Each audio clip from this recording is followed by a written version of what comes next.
con su venia, amigo. Adelante, por favor, senador.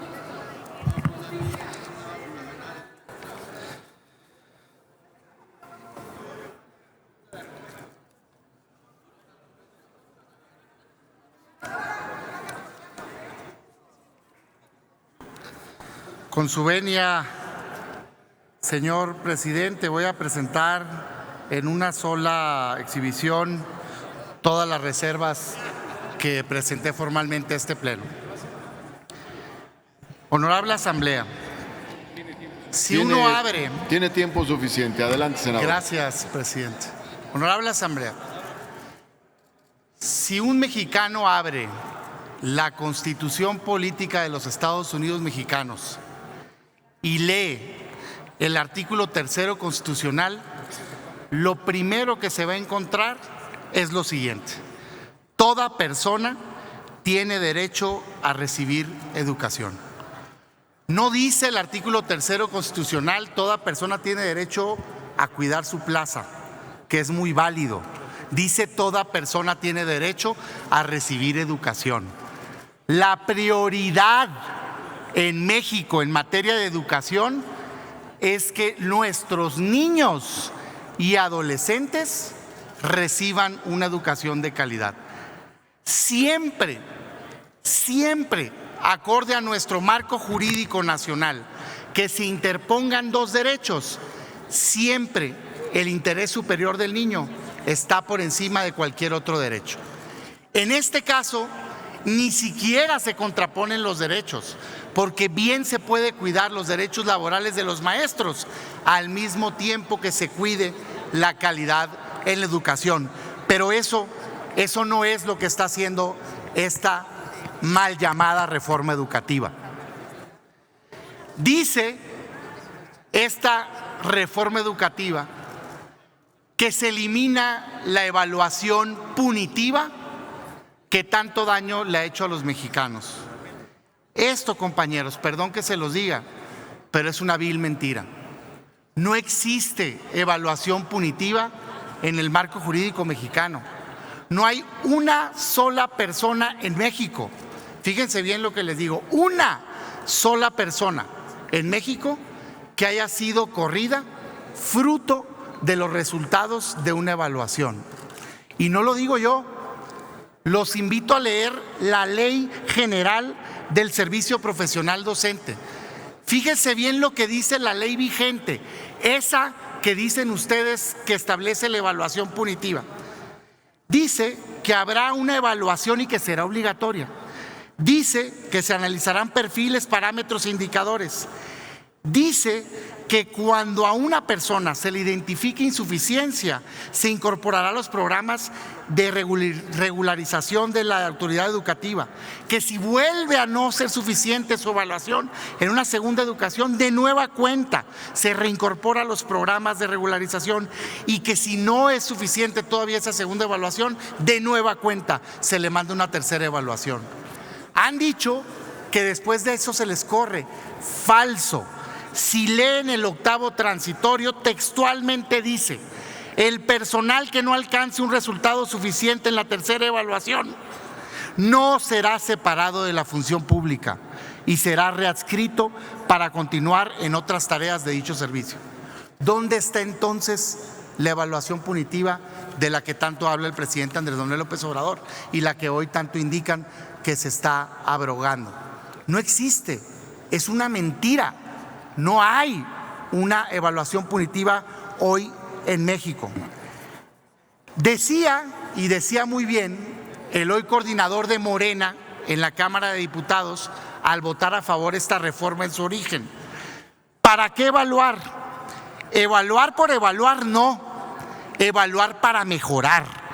La evaluación tiene que ser permanente porque estamos en la revolución del conocimiento. No puedo coincidir más con las palabras del hoy coordinador en la Cámara de Diputados de Morena. Lo que no se evalúa, compañeros, no se puede mejorar. Nadie quiere aquí que se castigue al maestro quitándole la plaza. Nadie está planteando eso. Pero si no se hace un diagnóstico de las capacidades de la persona que le está dando clase a los niños, ¿cómo entonces vamos a mejorar la calidad de la educación que reciben los niños de México y los adolescentes? Tenemos que diagnosticar, evaluar e invertir en formar y en capacitar. Nadie está afirmando que haya estado bien implementada la reforma. Corrijámoslo. Invirtamos en capacitar y en formar maestros, pero no eliminemos la evaluación de la mejora continua de los maestros. Segundo, esta reforma plantea eliminar el Instituto de Evaluación Educativa como órgano autónomo. Hoy, aquí en el Senado, se está concretando el primer paso para desmantelar las instituciones que hacen contrapeso sano en nuestro país. En México hay división de poderes y hay también organismos autónomos que se encargan de llevar a cabo funciones sin una característica política. ¿Cómo va a ser sano, en qué cabeza cabe, que quien evalúe sea el mismo que imparta clases? No es positivo que el mismo órgano que sea el responsable de dar clases en México sea el responsable de decir si las clases están bien impartidas. No debe de desaparecer el órgano autónomo de evaluación educativa. Y si no han hecho bien su trabajo, mejorémoslo. Si no han desarrollado bien sus funciones, corrijámoslo. Pero no le quitemos la autonomía al Instituto de Evaluación para garantizar la objetividad de las evaluaciones. Y se dice, ahorita que termine, compañera, y se dice que no hay problema, porque se le quita lo autónomo, pero se le da a este Senado la facultad de nombrar a sus integrantes. Perdón que se los diga, pero eso no es garantía ni es equiparable a un organismo autónomo. Todos hemos visto aquí lo que pasa incluso con los nombramientos de otros poderes. O no se nombraron ministros a modos en la Suprema Corte de Justicia de la Nación, o no se nombró un fiscal general, o no se nombró a los consejeros de Pemex, o no se nombró a muchos otros órganos más que pasó por este Senado y que no implicó eso ninguna garantía de autonomía. Y ojalá y se logre esa independencia en el nombramiento, pero aun cuando se lograra, cuando lleguen esas personas al organismo, ¿de quién creen que va a depender? Del Poder Ejecutivo, del mismo que imparte clases. Eso no va a funcionar. Por eso proponemos que se regrese a la autonomía del INE. Tercero, se habla, y qué bueno, de la universalidad y de la gratuidad de la educación media superior y de la educación superior. Perfecto. Aquí nada más la pregunta es, ¿y dónde está el dinero? ¿Quién va a poner el dinero para que sea universal? Y si es universal y si es obligatoria, pues tiene que ser gratuita. Y viene un transitorio por ahí genérico que dice que hay que ponerle el dinero. Nosotros les proponemos, primero, que se incluya también a la media superior, porque por más que desde hace años dice que es obligatoria, no es cierto que sea gratuita. O yo les pregunto, ¿están libres de cuotas hoy todas las preparatorias en México públicas? No. ¿Dónde está el dinero para hacer que sean gratuitas? Si va un alumno a distintas instituciones de educación media superior, es falso que sea gratuita. Entonces pongámosle el recurso a la media superior y a las universidades para que pueda ser gratuita y universal. Y que ese dinero que se le está dando a nuestros jóvenes, pues se vaya mejor a la educación para tener a jóvenes preparados en este país. Cuarto, regresar al esquema del manejo o poner en riesgo el ingreso, la permanencia, la promoción de las personas, pues es un atentado contra todo lo logrado. Dejemos claro quién va a regular, no pongamos en riesgo con ese mal llamado artículo transitorio 16 que fue al final el que se metió para venir a contaminar todavía más esta reforma. Y otras más, compañeros, que sé perfectamente que si en estas que acabo de comentar de fondo no estamos de acuerdo, lo respeto, pensamos distinto, pero estas que les voy a explicar son cuestiones que nada afectan a la idea que ustedes tienen de reforma y sí la perfeccionan, y quisiera ponerlas a su consideración. Primero, dice un transitorio de esta reforma, en específico dice el 14º transitorio: Fíjense nada más, que la ley secundaria va a establecer la gradualidad de la entrada en vigor de este decreto. Entonces, pues, ¿qué se está logrando? ¿Cuándo entra en vigor esta reforma que estamos aprobando hoy? ¿Sabe? No tiene un límite máximo. Pues, ¿qué no estamos todos desesperados por aprobar esta reforma? Pongámosle una fecha cierta para que entre en vigor. ¿Qué les proponemos? Que se ponga un plazo máximo de 3 años. 3 años para hacer gratuita la Universidad de México. 3 años para hacer gratuita de verdad la educación media superior. 3 años para implementar toda la reforma educativa y que no quede simplemente en un buen deseo. Segundo, establecen también en el artículo 3 que las escuelas de educación básica, aquellas que estén en zonas de alta marginación, dice así la reforma, se impulsarán acciones que mejoren la calidad de vida de los mexicanos con énfasis al carácter alimentario. ¿Qué les proponemos? Que no sea la escuela la que tenga que estar en alta marginación, sino la persona. Porque si ustedes se van a los índices que determinan las zonas de alta, media y baja marginación, puede existir una escuela básica que esté en una zona que no sea de alta marginación. Y yo los invito a que recuerden sus poblaciones, sus ciudades. No hay en una zona que no esté en alta marginación una escuela donde haya alumnos que tengan un problema de marginalidad. Claro que sí. Por supuesto, si ha sido el pleito eterno con los candados que se ponen a los programas de reglas de operación. Entonces, no califiquemos la escuela, califiquemos la necesidad de la persona para tener acceso a los programas de alimentación. Y por último, en estas transitorios que les estamos proponiendo para que los puedan aprobar, está el cambiar en específico el presupuesto que les decía ahorita para la gratuidad de la educación media superior y la universidad, la superior. Concluyo, presidente, compartiendo lo siguiente. Mucho se ha dicho que quienes apoyamos la reforma hecha en el pasado, lo hicimos para buscar lastimar a los maestros. Es falso. Y se los dice alguien que formó parte de la legislatura en donde se aprobó la reforma educativa. No me parece que sea perfecta. No me parece que sea perfecta. Todo es mejorable. Pero sin duda alguna es mucho mejor que lo que hoy se presenta. Se dice hoy que se está tirando a la basura, que desaparece, que no queda ni una coma de la reforma educativa anterior. Primero, es falso, porque muchos de sus principios están vigentes en esta norma. Y segundo, nadie aquí está buscando lastimar a los maestros. Son parte fundamental de la educación en nuestro país. Sin embargo, no podemos apoyar que Senador, no se evalúe. La senadora Cora Cecilia quiere hacerle una pregunta. ¿La acepta? Con mucho gusto, senador. Sonido en el escaño de la senadora. Gracias, senador presidente. Senador Cepeda, yo quiero preguntarle a usted, ¿cuándo ha estado al frente de un grupo? ¿Cuándo ha dejado de atender a sus alumnos por ocuparse de una carga burocrática, que es lo que establece esta grandiosa reforma que usted dice que fue parte de ella en su legislatura y que ahora, gracias a Dios, vamos a derogar?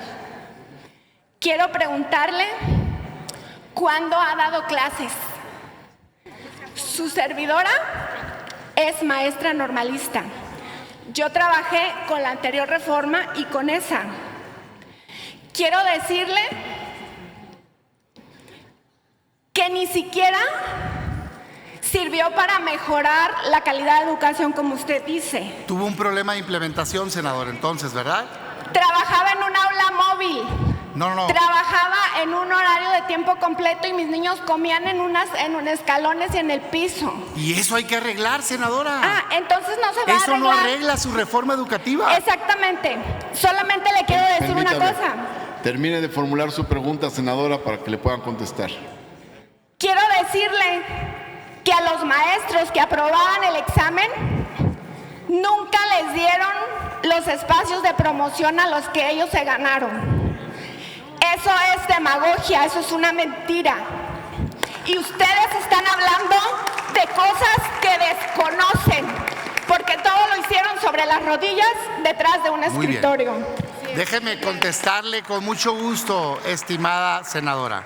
Adelante, senador. Conozco personalmente más de la mitad de las escuelas de mi ciudad, Hermosillo, Sonora. Personalmente estuve frente a todos los niños hablándoles de los cambios que se estaban haciendo y las mejoras. Y usted lo puede constatar en mis redes sociales que están vigentes todavía, una a una, como cientos de días visité las escuelas. Es que a mí no me venga a decir que no conozco las escuelas, porque sí conozco las escuelas de mi ciudad.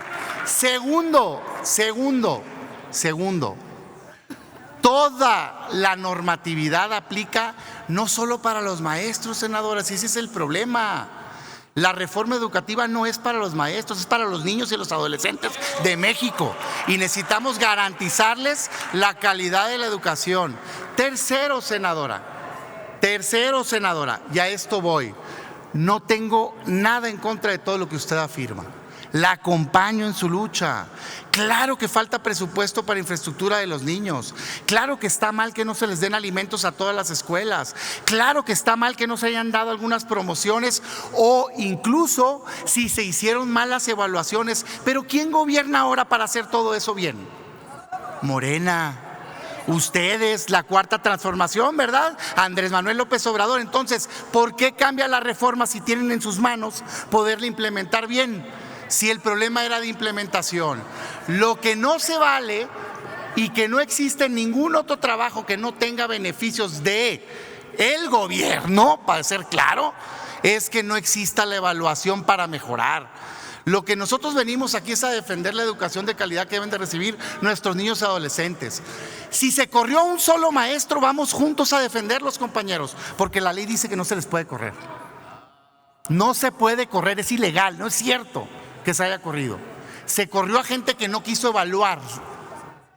No, por eso, muchas veces he dado conferencias. No soy normalista, maestra. Perdón, entonces, ¿solo quien es normalista puede opinar de la educación en México? No, señora senadora. Yo respeto el derecho que tienen los maestros, senador, de México, pero pido que se respete el derecho que tienen los niños de ser bien educados. Permítame, senador. Así de claro. Ruego a las senadoras y senadores no interrumpir al orador y ruego al orador que concluya porque ya se pasó su tiempo. Pues yo estaba contestando una pregunta y encantado. Adelante, mi estimada senadora, con mucho gusto. Con mucho gusto, senadora. Bueno, me pregunta que si acepto otra pregunta. Sí, la acepto. Le pido, senadora, que permita al senador terminar porque ya se pasó de su tiempo. Pues no me he pasado porque tengo como por favor, concluya, 8 reservas, pero bueno, senadora, yo estoy en la mejor disposición de responder. Bueno, muy bien. Entonces, para concluir, yo lamento mucho que se convierta, como todo, en una lucha de posturas, de si nosotros tenemos la razón o la tienen la razón quien hoy está gobernando. A mí me parece que no se construye así.